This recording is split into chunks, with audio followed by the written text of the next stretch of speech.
કે પાણી કેનાલમાં બંધ થયું ત્યારથી સાહેબ 500 થી 1000 ફૂટ આવે છે રોજ. ત્યારથી પાણી બંધ થયું ત્યારથી કરી આજ દિન સુધી એની રોજે રોજ સીએમ સાહેબને ફોન પણ કરું. બીજા કાલે જ્યારે સ્વાગત કરવાનું હતું સીએમ સાહેબનું, ત્યારે પ્રથમ સ્વાગત કરી સાહેબને એવું કીધું, સાહેબ ગરમી ખૂબ પડે છે અને પાણીની માં જરૂર છે, બીજી વાત જ નહીં કરી. અને પાણીની જરૂર છે, પાણી આપો.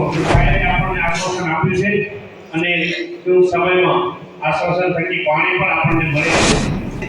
આ વિધાનસભાને ખૂબ આપણે મહેનત કરી અને કમલને જીતાડ્યું.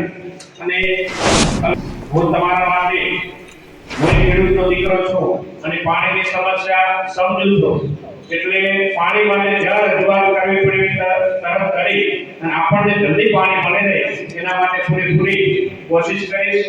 નમસ્કાર દર્શકો, સ્વાગત છે. હું દેવરાજ ઠાકોર આપનું સ્વાગત કરું છું અને આપ નિહાળી રહ્યા છો દેવરાજ ઠાકોર ઓફિશિયલ. અને આજે વાત કરીશું કે ભાભર નગરપાલિકાના ટાઉન હોલ ખાતે કાર્યક્રમ યોજાયો અને આ કાર્યક્રમ દરમિયાન વાવ વિધાનસભાના ધારાસભ્ય સૌરભજી ઠાકોર હાજર રહ્યા. તેમાં એ છે કેનાલોનો પ્રશ્ન છે, ખાસ કરીને છે કે ઉનાળો આવતા જ કેનાલોનું પાણી બંધ થઈ જાય છે અને કેનાલોનું પાણી બંધ થતા કેમ કે બનાસકાંઠા જિલ્લાના લોકો, ખાસ કરીને મોટા ભાગના લોકો પશુપાલન પર નિર્ભર છે. પાણી બંધ થઈ જવાનો જે પ્રશ્ન છે, પાણી બંધ થઈ જવાથી ખેડૂતોને પણ વારંવાર તકલીફો વેઠવી પડી રહી છે. તેમને માલ ઢોર રાખવો પણ મુશ્કેલ પડી જતા હોય છે. તેમજ તેમને રવિ સિઝનમાં પણ ખૂબ જ નુકસાન થતું હોય છે. ત્યારે આપણા વાવ વિધાનસભાના ધારાસભ્ય સૌરભજી ઠાકોરે રજૂઆત કરી કે આ પાણી ચાલુ રાખવામાં આવશે અને પાણીનો સમય લંબાવવામાં આવે. સૌરભજી ઠાકોર પણ રજૂઆત કરી છે. શું કહ્યું સૌરભજી ઠાકોરે, આવો સાંભળીએ. આપણા વાવ વિધાનસભાના સક્રિય સભ્યોનું આજે સ્નેહમિલન કાર્યક્રમમાં ઉપસ્થિત આપણને માર્ગદર્શન આપવા માટે આવ્યા છે એવા પૂર્વ સાંસદ શ્રીમાન દિનેશભાઈ અનાવાડી સાહેબ, સાથે આપણા પ્રદેશના મંત્રી બેન શ્રી નૌકાબેન, આપણા જિલ્લાના મહામંત્રી કનુભાઈ, આપણા મંત્રી ખેમજીભાઈ, આપણા નગરપાલિકાના પ્રમુખ, આપણા ઉપપ્રમુખ અને તમામ અહીં વધારે સક્રિય સભ્યો, તમામને મારા વંદન.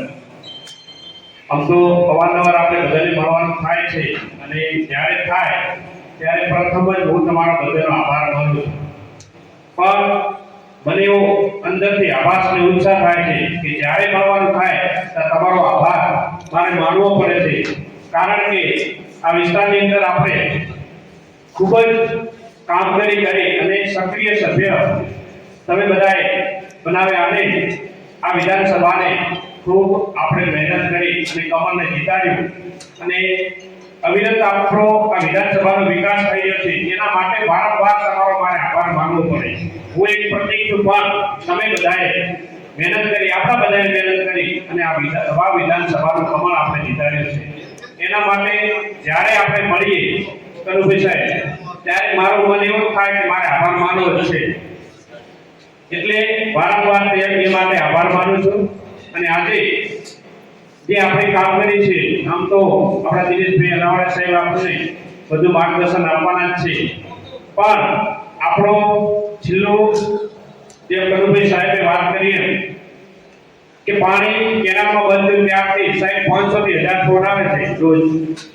એટલે આમ તો આપણે મીટિંગ અમારે ખાડા થઈ ત્યારે કીધું, હું તમારા માટે હું ખેડૂતનો દીકરો છું અને પાણીની સમસ્યા સમજુ છું, એટલે પાણી માટે જ્યાં રજૂઆત કરવી પડી તરફ કરી અને આપણને જલ્દી પાણી મળે રહે એના માટે પૂરેપૂરી કોશિશ કરીશ.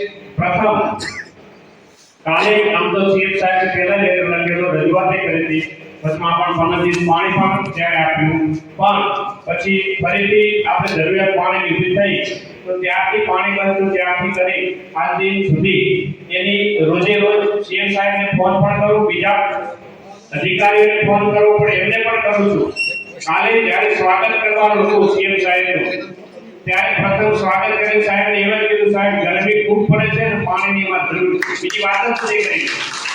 અને સાથે કનુભાઈ સાહેબને, દિનેશભાઈ અનાવાડા સાહેબ અને આપણા જિલ્લાના તમામ આગેવાનો તમામે રજૂઆત કરી કે સાહેબ અમને પાણી આપો, હાલ અમારે કશું જરૂર નથી, પાણીની જરૂર છે, પાણી આપો. તો સાહેબે આપણને આશ્વાસન આપ્યું છે અને ટૂંક સમયમાં આશ્વાસન થકી પાણી પણ આપણને મળી રહેશે. એટલે આપણા ઉપર ભારતીય જનતા પાર્ટીની કૃપા છે અને કૃપા રહેશે. એટલે એ જ રીતે આપણા વિસ્તારની અંદર આપણે જે સક્રિય સભ્ય બન્યા છો એ જ રીતે સક્રિય બની અને આ પાર્ટીનું ખૂબ મજબૂત બનાવો એવી તમને બધાને વિનંતી કરું છું. વધુ તો આપણા દિનેશભાઈ મનાવડિયા સાહેબ કહે છે, મારે આટલું જ કહેવું. ફરીથી તમારો ખૂબ ખૂબ આભાર. ગરમી ઘણી છે એટલે સાહેબ વિસ્તાર મોટો છે એટલે માપના આવ્યા છે, પણ કામગીરી બધાની સારી છે અને અમે સૌ સાથે મળી અને ભારતીય જનતા પાર્ટીને આ વિસ્તારની અંદર કમળ ક્યારે કાયમી માટે અમે ખીલતું રાખશો એવું બધું આજે અમે વચન આપીએ છીએ. અસ્તુ ભારત માતા કી જય. ખૂબ ખૂબ આભાર ધારાસભ્યશ્રી. અત્યારે આપણા નગરપાલિકાના પ્રમુખ શ્રી વધુ પણ બેઠા રહેલા છે. નમસ્કાર, ફરી મળીશું ત્યાં સુધી.